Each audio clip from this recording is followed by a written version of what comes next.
जय श्री राम दोस्तों, आप सबका स्वागत है मेरे इस चैनल स्वर्ण भारत में।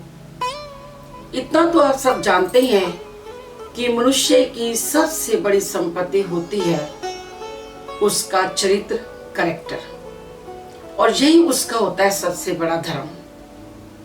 चाहे हम कितने भी ग्रंथ पढ़ लें, पूजा जप तप कर लें, तीर्थ स्थान चले जाएं, लेकिन अगर हमारा कैरेक्टर ठीक नहीं है, हमारा चरित्र ठीक नहीं है, तो समझो सब कुछ बेकार है। इसलिए दोस्तों, आज हम अपने चरित्र को और ऊंचा उठाने के लिए श्री रामचरितमानस के जिस चरित्र से प्रेरणा लेने जा रहे हैं, शिक्षा लेने जा रहे हैं, वो है राजा दशरथ। दोस्तों, अगर राजा दशरथ ना होते तो हमें श्री राम जी के चरणों की धूली प्राप्त ना होती, और ना ही राम राज्य होता, और ना ही आज हम राम राज्य के लिए तरस रहे होते।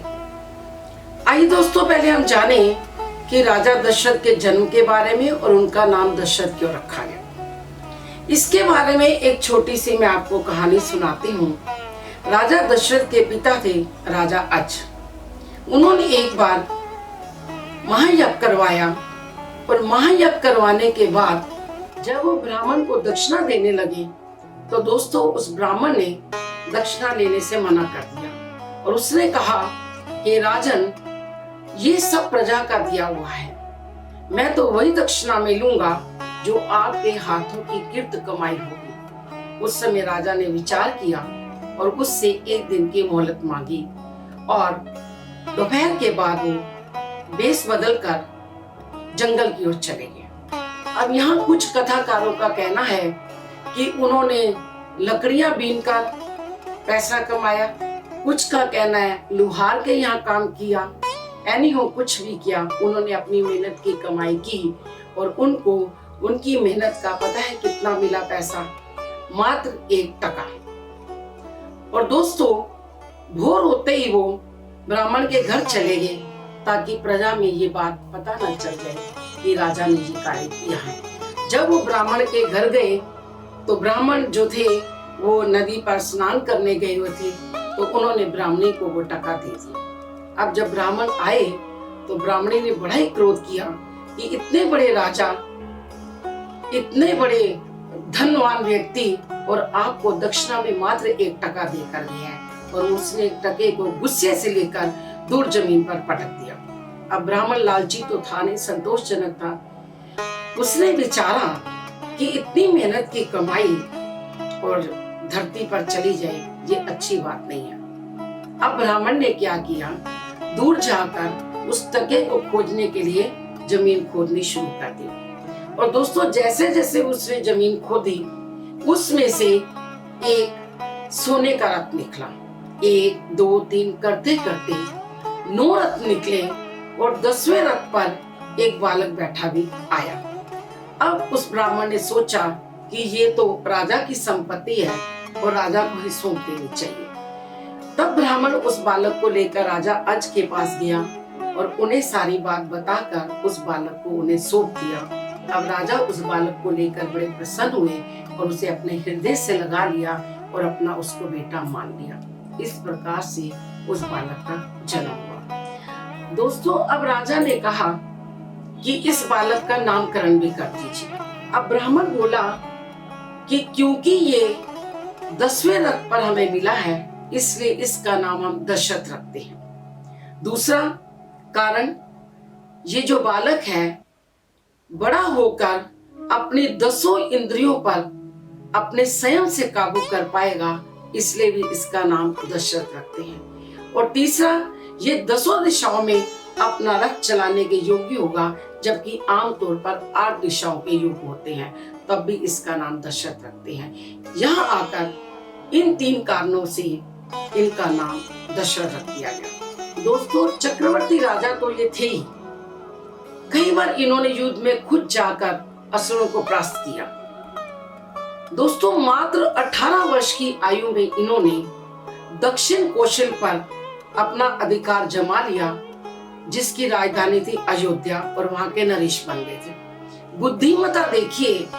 अब इन्होंने उत्तरी कौशल को प्राप्त करने के लिए वहां के राजा की अनुमति लेकर उनकी बेटी कौशल्या से शादी कर ली और इतनी कम उम्र में पूरे कौशल राज की नरेश बन गए। दोस्तों, इतिहास में आया है कि इन्होंने काफी शादियां की थी, लेकिन इनकी 3 रानियों के नाम फेमस हैं। आप जानते हो, रानी कौशल्या, रानी सुमित्रा और रानी कैकेयी। इन तीनों महिलाओं से, रानियों से हम कितनी शिक्षा हासिल कर सकते हैं आप और हम सोच भी नहीं सकते, लेकिन इसका जिक्र हम आने वाली अगली वीडियो में करेंगे। आज हम ना केवल राजा दशरथ की ही बात करेंगे। दोस्तों, वेदों में तो ये विख्यात माने ही गए हैं, धार्मिक थे, बड़े भक्ति भाव वाले थे, और जब इनकी अधेड़ उम्र हो गई और पुत्र की कामना के लिए इन्होंने केवल और केवल अपने कुल गुरु वशिष्ठ जी से ही मशवरा किया। उनकी आज्ञा के अनुसार इन्होंने प्रतिष्ठि यज्ञ किया और उनके ही प्रसाद को बड़े विश्वास के साथ अपनी रानियों को दिया। और आप जानते हो, विश्वास और श्रद्धा के बेड़े पार होते हैं और राजा दशरथ की 1 नहीं 2 नहीं 4 पुत्र हुए। अब यहाँ बात आती है विचार की कि राजा ने उनका नामकरण भी अपने कुलगुरु से करवाया। कुलगुरु वशिष्ठ जी को बुलाया गया जब, तो उन्होंने इन बच्चों का नामकरण किया। कौशल्या के बेटे का नाम राम रखा, ये कहकर कि राम का अर्थ है ये सब में रमा रहेगा, पूरे संसार को सुख और शांति देने वाला होगा।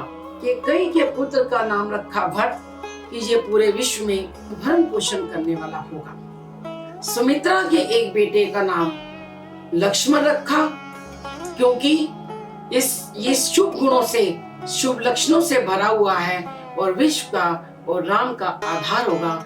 और शत्रुघ्न, यानी कि इसका केवल नाम लेने से ही शत्रु का नाश हो जाएगा। दोस्तों, यहाँ हमारा दुर्भाग्य देखने को मिलता है कि इतने वर्षों से मानस पढ़कर भी हम अपनी संस्कृति को भूलते चले जाते हैं। हमारे ये संस्कार है कि बालक का नामकरण जो होता है वो पुरोहित ब्राह्मण से रखवाया जाता है। आज हम ब्राह्मण को तो अपने घर में आमंत्रित करते हैं, इसमें कोई शक नहीं है।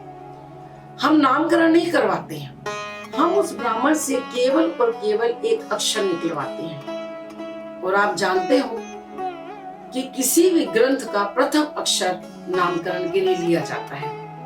अब यहाँ हमें प्रथम अक्षर पसंद नहीं आता है, तो हम अब ब्राह्मण देवता से बोलते हैं कि पंडित जी, ब्राह्मण जी, कोई दूसरा अक्षर बताइए।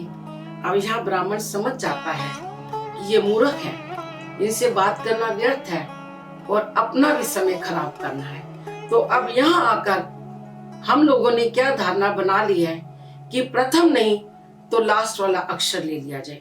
दोस्तों, प्रथम अक्षर होता है सूर्य का उगना, दिन का चढ़ना और ज्ञान का प्रतीक होता है, जबकि अंतिम वर्ड जो होता है वो अंधकार का प्रतीक है, मृत्यु का प्रतीक है। हम यहाँ भी बस नहीं करते हैं, हम पंडित जी से नाम निकलवाते ही नहीं है, बस अक्षर ले लेते हैं और फिर बाद में हम नाम सोच कर रखते हैं। यहाँ उनका कार्य खत्म हो जाता है। कई बार तो मुझे लगता है कि हमें इसका नाम ही बदलना चाहिए। इस रीति रिवाज का नामकरण की बजाय हमें अक्षरकरण रख देना चाहिए। और हद है हम लोगों की तब जब हम वो नाम रखते हैं जिसका कोई अर्थ ही नहीं होता है। और आजकल तो ऐसे ऐसे नाम हम बालकों के रख देते हैं दोस्तों, जो पता चलता है कि विदेशों में उनके किसी जानवर का नाम है, जबकि नाम का बहुत महत्व होता है लाइफ में। तो आइए दोस्तों, हम आगे चलकर आने वाले समय में अपने संस्कार और अपनी संस्कृति की ओर वापस मुड़ना चाहें।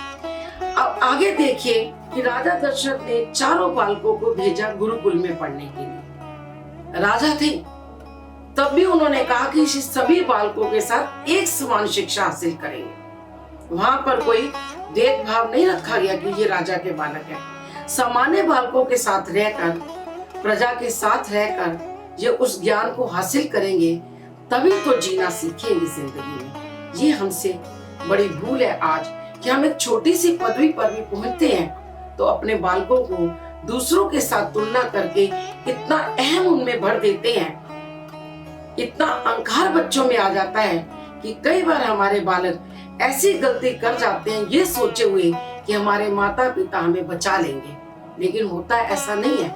दूरदृष्टा जो होती है उनकी वो कमजोर पड़ जाती है और ऐसी भयंकर गलती कर जाते हैं जिसका उनके साथ साथ माता पिता को भी भुगतान करना पड़ता है पूरी उम्र। दोस्तों, राजा दशरथ का अपनी प्रजा से बहुत प्यार था, प्रजा का वो बहुत ध्यान रखते थे। यही कारण है कि राम की उन्होंने ड्यूटी लगा रखी थी 12 वर्ष की आयु में केवल, कि सुबह जल्दी उठकर प्रातः काल वो भ्रमण करते थे, बाहर प्रजा के विचार देखते थे, सोचते थे, समझते थे, जानने की कोशिश करते थे। और ये नहीं कि वो राजा का बेटा है इसलिए आकर वो जो कह देगा वो सत्य है, नहीं।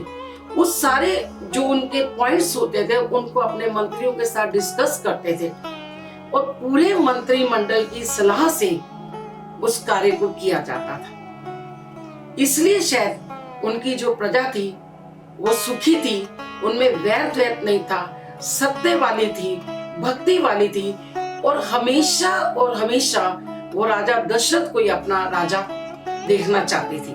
लेकिन आज अगर हम अपनी व्यवस्था देखें तो आज हम खुद अपना राजा चुनते हैं 5 वर्ष के लिए मात्र। उसके बाद भी 5 महीने नहीं बीतते हैं कि हम इतने परेशान हो जाते हैं और इतने ही कम समय में राजा को बदलने की सोच लेते हैं। तो मैं समझती हूँ कि हमारे यहाँ भी संस्कार होना चाहिए, एक नियम भी होना चाहिए कि जो भी एक राजा मंत्री के पद पर जाता है उसे राम राज्य का थोड़ा बहुत ज्ञान जरूर होना चाहिए, ये जरूरी बात है। अब देखो दोस्तों, राजा दशरथ वचन के बड़े पक्के थे, आप सभी जानते हो। एक बार जब राजा इंद्र ने संभारपुर नामक राक्षस से युद्ध किया तो राजा दशरथ से भी उन्होंने मदद मांगी कि कई स्वयं उनके साथ सारथी बनकर गई। युद्ध में राजा दशरथ घायल हो गए और केकई ने उनका उपचार किया और वो ठीक हो गए। यहाँ राजा दशरथ ने इसी खुशी में केकई से 2 वर मांगने को कहा, लेकिन उस समय केकई ने ये कहकर टाल दिया कि ये तो मेरा कर्तव्य था, फिर कभी देखा जाएगा। और आप जानते हो वही 2 जो वचन थे कब मांगे उन्होंने? जिस दिन प्रातः राम का राज्याभिषेक होना था उस समय केकई ने 2 वर मांगे, भरत को शासन और राम का वन में जाना। दोस्तों, यहाँ पर राजा दशरथ की दशा देखने वाली है। बड़ी दया की भीख मांगी उन्होंने कि जैसे मछली जल के बिना रह सकती है, लेकिन राजा दशरथ राम के बिना नहीं रह सकते हैं। सूरज के बिना लोग रह सकते हैं, लेकिन मैं राम के बिना नहीं रह सकता। तो केकई को ये कहा गया, बार बार भीख मांगी गई कि आप इन वचनों के ऊपर मत जाओ, केवल और केवल भरत को तो राज्य दिया जाएगा। लेकिन आप जानते हो कि उन्होंने याद करवाया कि रघुकुल रीत सदा चली आई, प्राण चाहे पर वचन ना जाई। ये आप इस बारे में सोचिए। और नारी हठ ने उनको रोक दिया और वो हा राम हा रघुनाथ कहते हुए धरती पर गिर गए। जब देखा कि राम लक्ष्मण और सीता जी के साथ वत्कल पहनकर आए हैं तो इतना उनको दुख लगा, उनकी दशा बिगड़ती चली गई। उस समय उनको ध्यान आया कि युवावस्था में मुझसे एक बहुत बड़ा पाप हो गया था। आप जानते हैं दोस्तों कि राजा दशरथ को बहुत बड़ा इस चीज का ज्ञान था कि वो पक्षी की आवाज सुनकर बिना देखे तीर चला लेते थे। और यही तीर उन्होंने हाथी पर चलाया और तीर चला श्रवण कुमार पर और उसकी मृत्यु हो गई। और उसके जो अंधे माँ बाप थे वो पुत्र वियोग में तड़प तड़प कर मर गए और जाते जाते दशरथ को श्राप दे गए कि तुम भी इसी तरह पुत्र वियोग में तड़प तड़प कर मरोगे।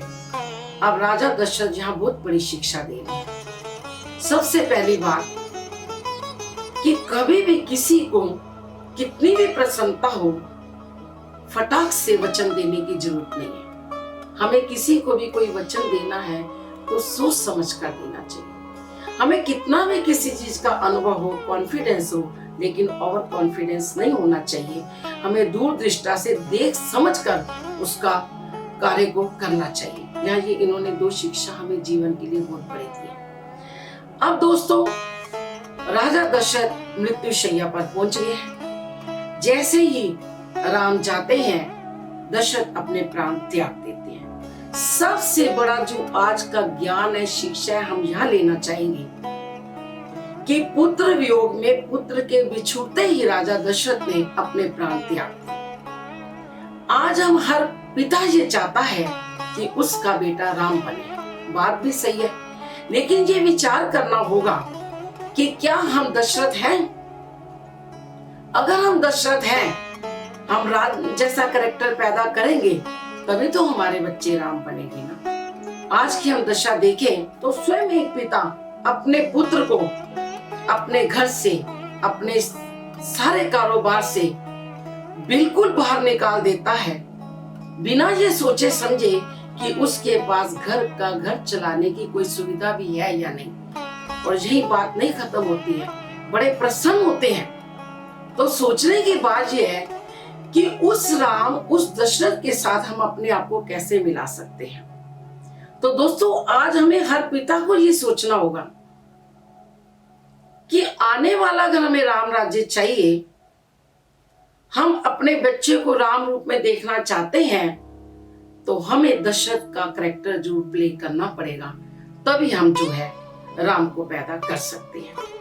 अब यहाँ इनकी मृत्यु हो गई। जब राजा दशरथ की मृत्यु हो गई, तो आप देखिएगा कि राजा होते हुए, 4 पुत्र होते हुए भी वो अंतिम संस्कार को तरस रहे हैं। 2 पुत्र ननिहाल गए हुए हैं और 2 वन में गए हुए हैं। अब यहाँ बहुत बड़ी शिक्षा है हम लोगों के लिए कि आज आने वाली जो पीढ़ी है, आप देखिए दोस्तों, जब राम वन में गए थे, लंका के राजा को भी उसने हराया, तो वो लंका में रह सकते थे, लेकिन नहीं, वो वापस अयोध्या आए अपने देश। लेकिन आज अगर हम उम्मीद करते हैं कि हम लोगों की जो संतान है अगर बाहर जाती है तो वापस आने को नहीं होती है, और हमें ये विचार भी नहीं करना चाहिए। आप डेली अपने इर्द गिर्द ये चीज को देखते हो। तो दोस्तों, आज विचार करने की यही बात है कि अगर किसी की संतान बाहर चली जाती है, तो हम अपने भविष्य के बारे में सोचकर अपना वर्तमान क्यों खराब करें, क्योंकि जो होना है वो होकर रहेगा। रामचरित मानस भी हमें यही सिखाती है कि हमें प्रभु पर विश्वास करना चाहिए। और एक राजा अगर 4 बालकों के होते हुए तरस रहा है, तो हम लोगों की क्या दशा। दोस्तों, ये सत्य है कि मृत्यु अवश्यंभावी है, मृत्यु को कोई नहीं रोक सकता है। और गुरबानी में भी आया है, मरण लिखाए मंडल में आए। जब इस मंडल में हम आए हैं, तो अपने मृत्यु को लिखवा कर आए, जाना अवश्य है। लेकिन मृत्यु के बारे में हमको 3 चीजों के बारे में कभी पता नहीं चलता है। सबसे पहला कि हमारी मृत्यु कब होगी, ये कोई नहीं बता पाया है। दूसरा, हमारी मृत्यु कहां पर होगी, किस स्थान पर होगी, ये कोई नहीं बता पाया है। और तीसरा, हमारी मृत्यु किन परिस्थितियों में होगी, एक्सीडेंट से होगी, आगजनी से होगी, कैसे होगी, इस बारे में कोई नहीं जान पाया। जब हम इन चीजों को जान ही नहीं पाए हैं, तो इसके ऊपर सोचकर दुख मनाने से कोई फायदा नहीं है। तो दोस्तों, आपने देखा कि राजा दशरथ से हम कितने गुण प्राप्त कर सकते हैं, कितनी शिक्षा ले सकते हैं। मैं समझती हूँ अगर हम इन शिक्षा को अपने मन में धारण करें, तो हमारे जीवन के अधिकतर दुख तो वैसे ही खत्म हो जाएंगे। तो दोस्तों, अगर आपको भी ये ठीक लगा है, पसंद आया ये गुण, तो प्लीज लाइक कीजिए, शेयर कीजिए, ताकि और लोग भी इससे लाभ उठा सके। और सबसे बड़ी बात दोस्तों, आप कमेंट दीजिए, अपने विचार दीजिए। अगर आपके विचारों में भी और ऐसी शिक्षा आती है जो हम राजा दशरथ से ले सकते हैं, तो हम आगे आने वाली वीडियो में उस पर भी विचार करेंगे। जी, मैं आपसे निवेदन करती हूँ, प्लीज इस बात की ओर ध्यान दीजिए। तो हम जल्दी ही नई वीडियो के साथ आपके साथ मिलते हैं। धन्यवाद।